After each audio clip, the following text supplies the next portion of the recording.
Clayface versus Sandman. Who wins? Let's break it down. Let's start with their stats.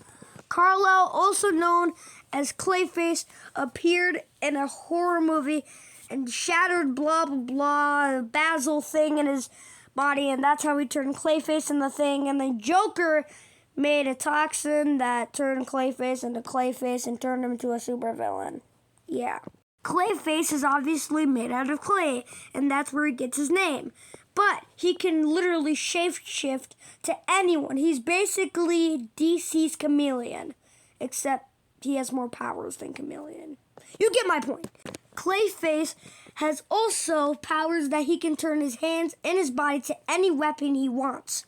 He can literally turn his hand into a wrecking ball and throw it at someone. He can turn himself into a wrecking ball. The only really good advantage to get on him is fire. Clayface could also make himself bigger or shorter if he really wants to.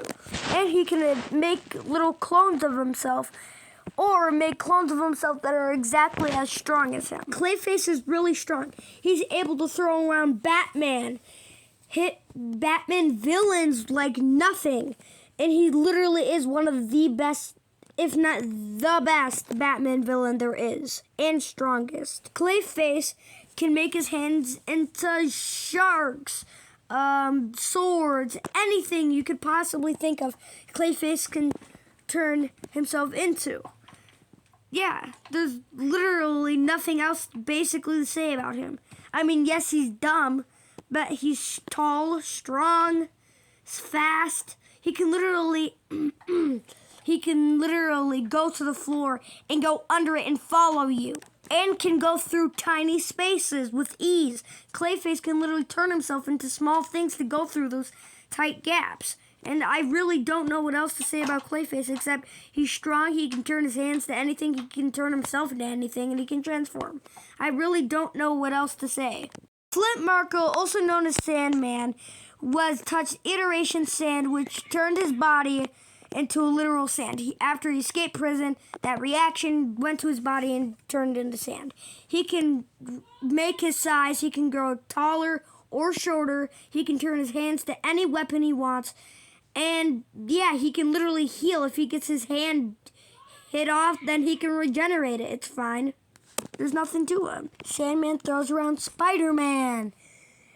Basically, any Spider-Man. He throws around Miles Morales, Spider-Man, sometimes Green Goblin, but he really wouldn't do that.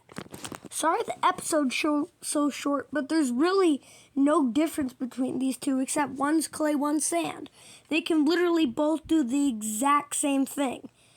So, really, who wins here? This is probably the hardest one I've ever done. The only difference is clay versus sand.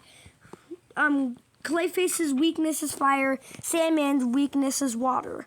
So, really, Clayface wins here. Clayface is harder,